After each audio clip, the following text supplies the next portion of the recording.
Assalamualaikum warahmatullahi wabarakatuh. Perkenalkan, nama saya Hilmi Isnariani dengan NIM 2020333332. Di sini saya akan menjawab beberapa pertanyaan yang sudah diajukan Bapak Irfai Fatur Rahman di channel YouTube-nya. Oke, langsung saja pertanyaan pertama. Jelaskan berdasarkan temuan mahasiswa di lapangan, faktor apa saja yang menyebabkan terjadinya kesalahan penulisan ejaan. Berikan contoh kesalahan ejaan yang sering muncul. Nah, faktor-faktor penyebab kesalahan penulisan ejaan: yang pertama, kurangnya penguasaan kaidah penulisan ejaan; yang kedua, kurang ketelitian dalam menulis; yang ketiga, kurangnya kebiasaan untuk membuka kamus; yang keempat, mahasiswa merasa tidak pernah diajarkan sejak sekolah; dan yang kelima, kurangnya inisiatif untuk mengecek kembali tulisannya; yang terakhir, kurangnya ketersediaan waktu dalam pembelajaran menulis. Contoh-contohnya, faham merupakan ejaan yang salah. Yang benar itu paham menggunakan huruf P, kanovi F-nya menggunakan huruf P, praktek E-nya menggunakan huruf I, catering huruf C-nya menggunakan huruf K, jamaah tidak memakai tanda petik di atas, dan huruf A diganti dengan huruf E. Jadinya yang benar jemaah. Pertanyaan yang kedua, bagaimana langkah membedakan kutipan langsung dan kutipan tidak langsung dalam proses pengutipan? Jelaskan dan berikan contohnya. Kutipan langsung selalu meletakkan penulisannya di awal kalimat. Setelah itu, panjang kutipan langsung kurang dari 6 baris, yang kemudian inti gagasan atau ide pokok tulisan diapit dengan 2 tanda petik. Tanda petik tersebut berisi kutipan langsung, sedangkan dalam kutipan tidak langsung hal tersebut tidak perlu dilakukan. Kutipan langsung biasanya digunakan oleh penulis di awal kalimat dan disertakan tahun beserta halamannya. Sedangkan kutipan tidak langsung, nama penulis selalu diletakkan di akhir kalimat dan juga menyertakan nama penulis beserta tahun terbitnya sumber tersebut. Kutipan langsung biasanya digunakan dalam menulis untuk menjelaskan sesuatu. Misalnya saja definisi tentang kata-kata yang umumnya terjadi, seperti definisi pernikahan usia muda atau narkoba dan lain sebagainya. Sedangkan dalam kutipan tidak langsung biasanya digunakan oleh penulis untuk memperkuat gagasan atau ide yang kita usulkan. Contoh kutipan langsung dan kutipan tidak langsung seperti ini. Kita lanjut soal selanjutnya. Apa perbedaan biografi dan bibliografi? Jelaskan disertai dengan contohnya. Biografi adalah riwayat hidup seseorang yang ditulis oleh orang lain. Karena biografi disusun oleh orang lain, dalam menulis biografi biasanya penulis biografi mengandalkan berbagai sudut pandang terkait tokoh serta bermacam dokumen pendukung. Dalam biografi dijelaskan secara lengkap tokoh yang ditulis dari lahir hingga meninggal, serta disebutkan dalam jasa dan karya yang telah diciptakan oleh tokoh yang digambarkan dalam biografi. Sedangkan bibliografi adalah daftar buku atau karangan yang merupakan sumber rujukan dari sebuah tulisan atau karangan, atau daftar tentang suatu subjek ilmu, dan bisa dikatakan bibliografi adalah daftar pustaka. Bibliografi mencakup deskripsi buku yang meliputi judul, pengarang, tahun terbit, nama penerbit, serta kota terbit. Contoh biografi dan bibliografi. Contoh biografinya misal biografi Gus Dur, biografi singkat Insinyur Soekarno, biografi Muhammad Hatta. Sedangkan bibliografi contohnya Setiabudi, A.N. 1985, Cakrawala Nusantara, Jakarta, Gramedia, Depdikbud 1989, kisah penulisan sebagai pahlawan Jakarta, Balai Pustaka. Pertanyaan selanjutnya, apa perbedaan makna kata pukul dan jam jika dilihat dari penggunaan untuk menunjukkan kata pergantian waktu Jelaskan disertai dengan contoh kalimatnya. Perbedaan makna kata pukul dan jam. Kata jam menunjukkan masa atau jangka waktu yang sering juga kita sebut sebagai durasi.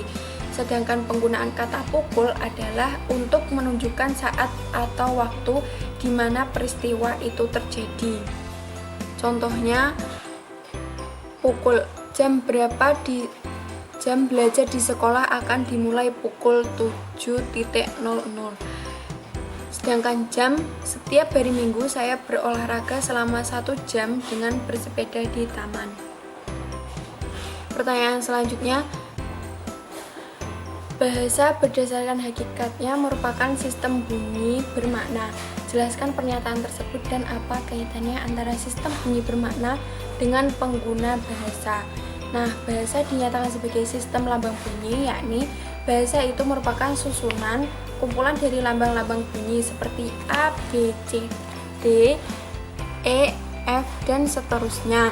Dinyatakan sebagai sistem karena lambang-lambang bunyi harus disusun berdasarkan pola kebahasaan yang telah disepakati oleh masyarakat pemakai bahasa, sehingga lambang-lambang bunyi tersebut memiliki makna dalam kurung bermakna.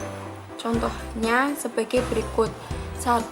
ADKU, 2. KDUA, 3. DKAU, 4. KUDA.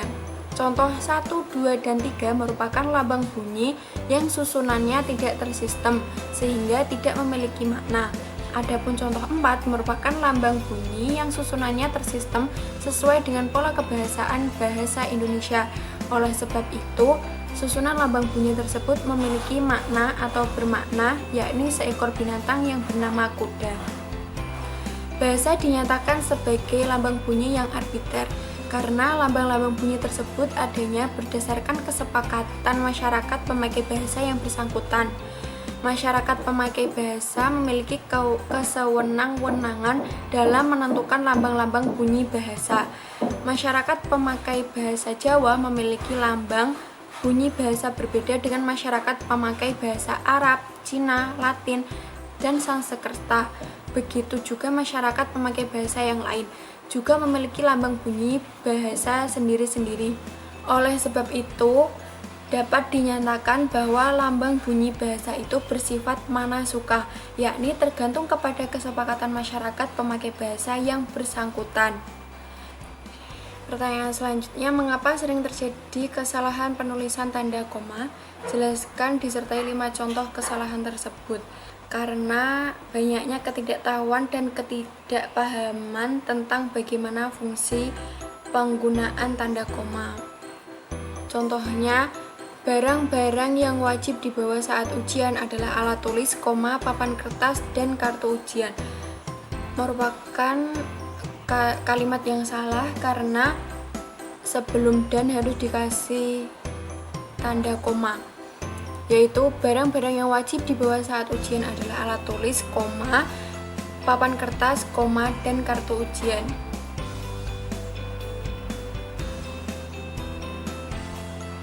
Contoh selanjutnya, Ina sangat pandai berbicara dalam sebuah organisasi, koma, tetapi sangat pendiam ketika berada di rumah. Merupakan contoh kalimat yang salah. Yang benar, Ina sangat pandai berbicara dalam sebuah organisasi, koma, tetapi sangat pendiam ketika berada di rumah. Jadi komanya di sebelum kata tetapi. Contoh selanjutnya yaitu aku hanya membawa buku, koma, tas, dan pensil. Merupakan kalimat yang salah. Yang benar, aku hanya membawa buku, koma, tas, koma, dan pensil. Contoh selanjutnya, adik tidak mau sekolah lagi, koma, karena diejek oleh teman-temannya. Merupakan kalimat yang salah. Yang benar, karena diejek oleh teman-temannya, koma, adik tidak mau sekolah lagi, titik. Contoh yang terakhir, dia sangat pandai bergaul di luar tetapi sangat diam jika di dalam rumah. Merupakan kalimat yang salah. Pembenarannya, dia sangat pandai bergaul di luar, koma, tetapi sangat diam jika di dalam rumah. Pertanyaan selanjutnya, apa perbedaan dari makna tanda titik 2 dengan titik koma. Jelaskan disertai 2 contoh penggunaan tanda tersebut. Penggunaan titik koma dan titik 2. Tanda titik 2 digunakan pada akhir dari suatu pernyataan lengkap. Namun titik 2 tidak dipakai bila perincian tersebut merupakan pelengkap yang mengakhiri pernyataan. Tanda titik koma dapat dipakai sebagai pengganti kata hubung untuk memisahkan kalimat setara yang satu dari kalimat setara yang lain di dalam kalimat majemuk. Tanda titik koma dipakai pada akhir perincian yang berupa klausa. Contohnya, titik koma, hari sudah malam, titik koma, anak-anak masih membaca buku, ayah menyelesaikan pekerjaan, titik koma, ibu menulis makalah, titik koma, adik membaca cerita pendek.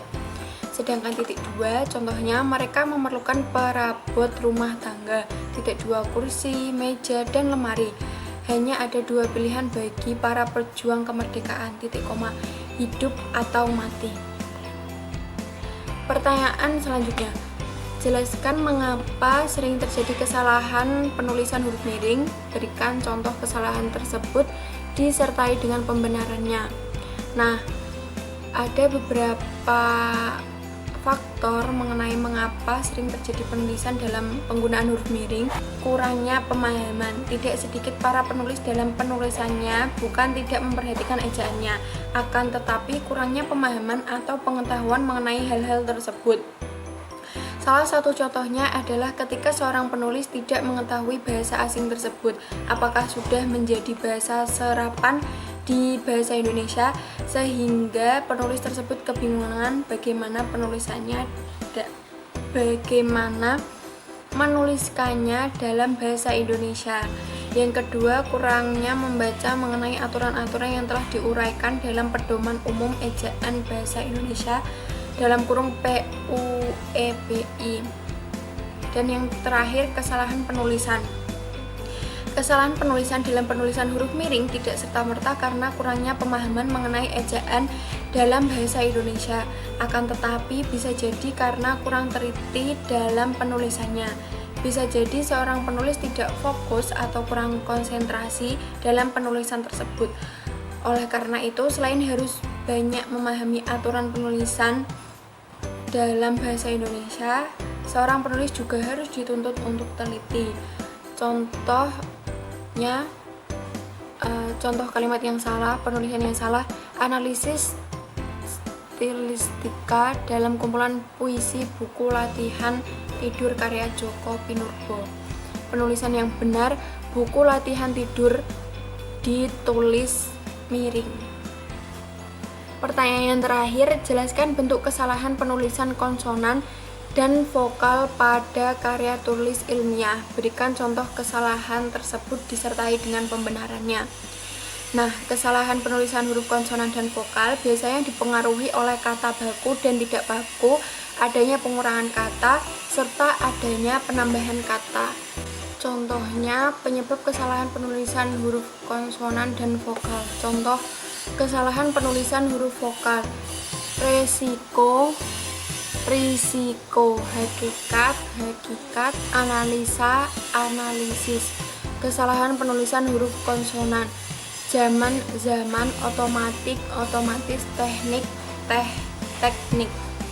Terima kasih, sekian dari saya. Jika ada kesalahan kata atau pengucapan mohon dimaafkan.